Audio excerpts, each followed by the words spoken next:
সেই দিন নৈহাটি গিয়ে বড়মার ব্যাপারে তো অনেক ইতিহাসই জানলাম। এবার একটু ইচ্ছা করলো নতুন কিছু এক্সপ্লোর করার। তাই ওই দিন ভোরবেলা চলে গেলাম নৈহাটির বড়মা স্থানে। ওখানে গিয়ে সরাসরি দেখে নিলাম লাইভ ডন্ডি কাটা। অনেক ভক্তের সমাগম হয়েছিল। লাইন দিয়ে সবাই ডন্ডি কাটছিল। বেশ ভিড় হয়েছিল। এরপর ওখান থেকে চলে এসেছিলাম কলকাতার অন্যতম বিখ্যাত কালী পুজো ফাটাকেষ্টতে, যেটার আরেক নাম নবযুবক সংঘ। আচ্ছা, তোমাদের কি মনে আছে এই রিসেন্ট সোশ্যাল মিডিয়াতে ভাইরাল হওয়া 100 ফুটেরও বেশি বড় আলপনার ভিডিওর কথা? হ্যাঁ, ঠিকই ধরেছ, এই সেই আলপনা। ঠিক আলপনা নয়, এটা হলো ড্রয়িং। সত্যি পুরো রাস্তাটাতে এত সুন্দর করে এঁকেছে। সামনে থেকে দেখে রাস্তাটা বেশ সুন্দর লাগছিল।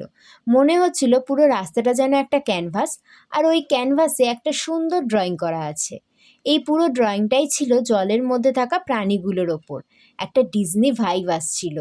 ওই জলপরীটা কি সুন্দর দেখতে না? এছাড়াও কত কালারিং মাছ, ওয়াটার প্ল্যান্ট, দেওয়ালেও আবার জলের ঢেউ আঁকা। বেশ সুন্দর লাগছিল। আর ওই যে প্যান্ডেল, প্রায় এসেই গেছি।